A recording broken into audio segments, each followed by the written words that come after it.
तू मुझ पर यकीन कर, मैं तुझे तेरे पैसे जरूर वापस कर दूंगा, या फिर जब मेरी बहन की शादी हो जाएगी तब तेरा 25 तोला सोना तुझे वापस कर दूंगा। बस एक बार मेरी मदद कर दे। काफी देर तक अजेश, विजय और मोहन में बहस चलती रही।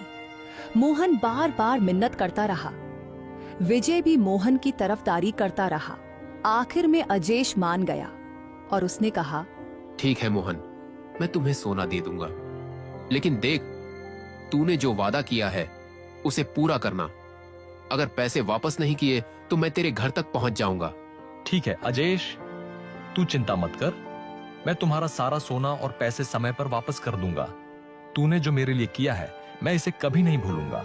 अजेश से बात करने के बाद विजय और मोहन दोनों वापस चले गए। मोहन बहुत खुश था कि उसने 25 तोला सोने का इंतजाम कर लिया था।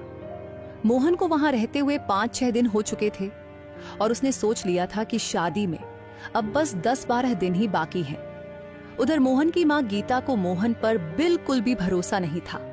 वो बहुत परेशान थी कि इतने दिन हो गए हैं लेकिन मोहन घर नहीं आया। उसे लग रहा था कि शायद मोहन कहीं भाग गया है और बहाना अपनी बहन की शादी का बना दिया है। गीता घबराई हुई राधा के पास गई और राधा से बोली, राधा बेटी, मुझे तो मोहन पर अब बिल्कुल भी भरोसा नहीं रहा। पता नहीं वो कहाँ है, कहीं वो हमें धोखा देकर तो नहीं भाग गया। क्या करूं, मेरा दिल बहुत घबरा रहा है। माँ, सच कहूँ तो मुझे भी अब यही लगता है कि मोहन घर से भाग गया है। अब हमें ही कुछ न कुछ करना होगा। अगर हमने शादी से पहले 25 तोला सोने का इंतजाम नहीं किया तो हमारी सारी इज्जत मिट्टी में मिल जाएगी। और रही बात मोहन की, तो उसे तो कोई फर्क ही नहीं पड़ता, चाहे हम मर भी जाएं। हाँ राधा, तू ठीक कह रही है। मैं कल सुबह अपनी बहन के पास जाऊंगी, शायद वो मेरी मदद कर दे। वैसे भी जब उसकी शादी थी तो मैंने भी उसे 10 तोला सोना दिया था। हो सकता है अब वो भी मेरी मदद कर दे। ठीक है माँ, आप सुबह जरूर जाना। भगवान करे बुआ हमारी मदद कर दें, नहीं तो हमारे पास और कोई रास्ता नहीं बचेगा। अगले दिन गीता सुबह के समय अपनी बहन सलीका के घर चल पड़ी। रास्ता लंबा था लेकिन काफी देर चलने के बाद गीता अपनी बहन सलीका के घर पहुंच गई। पहले तो दोनों बहनों ने खूब बातें की, पुरानी यादें ताजा की। फिर बाद में गीता ने सलीका को सारी बात विस्तार से बताई और उससे मदद मांगी। सलीका ने जवाब दिया, दीदी, मैं तेरी तकलीफ समझ सकती हूँ, पर अब मेरे पास भी कुछ नहीं बचा। पिछले महीने ही मैंने अपने बेटे की पढ़ाई के लिए सारा जेवर गिरवी रख दिया है। मैं तेरी मदद करना चाहती हूँ, पर मेरे बस में कुछ नहीं है। चलो कोई बात नहीं सलीका, मैं अब चलती हूँ घर, अभी बहुत काम बाकी है। और हाँ, तू राधा की शादी पर जरूर आना, ठीक है? ठीक है गीता बहन, मैं जरूर आऊंगी शादी में। राधा सिर्फ तेरी अकेली की बेटी नहीं है, वो मेरी भी बेटी है। गीता को अपनी बहन के घर से भी खाली हाथ वापस आना पड़ा और दूसरी तरफ मोहन भी वहां से निकल पड़ा था अपने घर आने के लिए। इस तरह गीता और मोहन दोनों एक ही समय पर घर पहुंचे। फिर दोनों घर गए और मोहन ने अपनी माँ से कहा, माँ, अब तुम बिल्कुल चिंता मत करना, अब मैंने 25 तोला सोने का इंतजाम कर लिया है। मेरा शहर में जो दोस्त है उसने सोना दिलवाया है। बस शादी में जो पैसे इकट्ठा होंगे उन्हीं पैसों से हम सारा कर्ज उतार देंगे। मोहन, ये तो बहुत अच्छा हुआ। भगवान उसका भला करे जिसने हमारी मदद की है, वरना हमारे पास तो कुछ भी नहीं था। मैं तो दिन रात यही सोच सोच कर परेशान थी कि राधा की शादी कैसे होगी, लोग क्या कहेंगे। अब मुझे थोड़ा सुकून मिला है। बस बेटा, अब तू जल्दी से बाकी तैयारी भी पूरी कर ले ताकि सब अच्छे से हो जाए।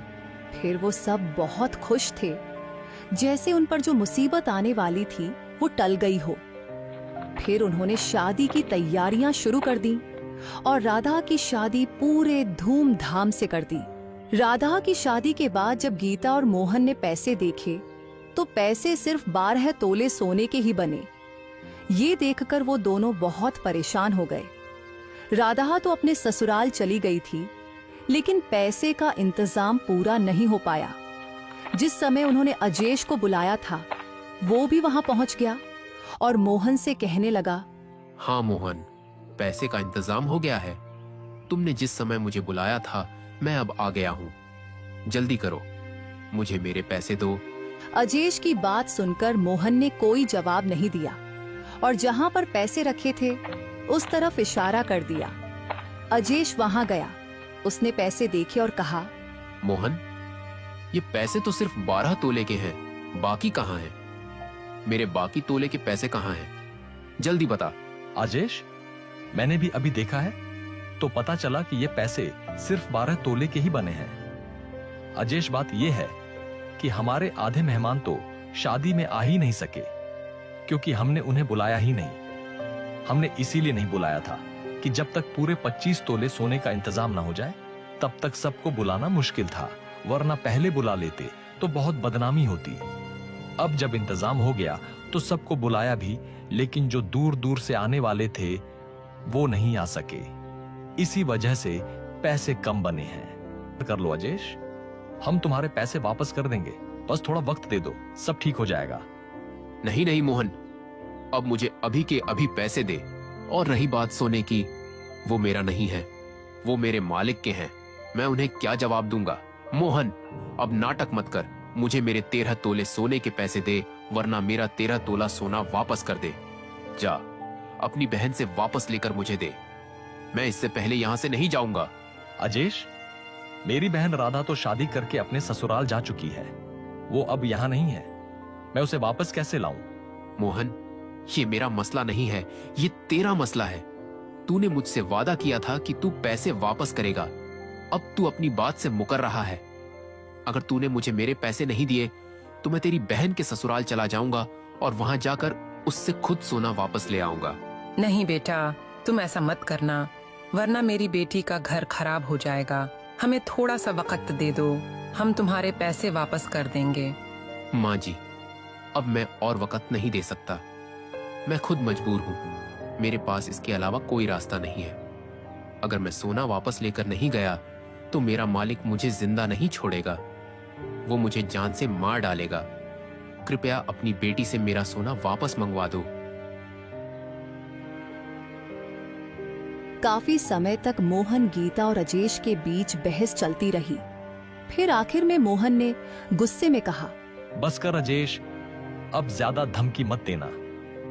मैंने कहा ना, मैं पैसे का इंतजाम कर लूंगा। मेरी बहन की इज्जत का सवाल है, तेरी वजह से मेरी मां भी रो रही है। अगर तूने फिर भी जिद की तो अच्छा नहीं होगा। थोड़ा टाइम दे, मैं वादा करता हूं कि तेरे सारे पैसे वापस कर दूंगा। मोहन, वादा तो तूने पहले भी किया था, लेकिन तूने वो वादा तोड़ दिया। अब मुझे मेरे पैसे अभी ला कर दे, वरना मैं तेरी बहन के ससुराल चला जाऊंगा। ठीक है अजेश, जैसी तेरी मर्जी। अगर तुझे जाना ही है तो जरूर जा। और एक बात मैं तुझे बता दूं, उस गांव में सब इंसान शक्ल से तो इंसान है, मगर असल में जानवर हैं। और रही बात मेरी बहन के ससुराल की, वो भी बेहद खतरनाक लोग हैं। अगर हिम्मत है तो जा, ले जाकर अपना सोना। उस गांव का नाम सुंदरपुर है, पर यह मत समझना कि नाम सुंदरपुर है तो लोग भी अच्छे होंगे, वहां सब लोग खतरनाक हैं। मोहन की बात सुनने के बाद अजेश ने जवाब दिया, मैं किसी से नहीं डरता, वो मेरा सोना है और मैं उसे वापस लेकर ही आऊंगा। इतना कहकर अजयश वहां से चला गया। मोहन और गीता को यही चिंता थी कि अजयश वहां जाकर कोई तमाशा न करे जिससे राधा का घर खराब न हो जाए और राधा के ससुराल वाले अजयश को कोई नुकसान न पहुंचाए। अगले दिन अजयश सुंदरपुर गांव की तरफ निकल पड़ा। कुछ ही देर में अजयश सुंदरपुर गांव पहुंच गया और उसने राजू और राधा के घर के बारे में पता किया। फिर राधा के घर चला गया।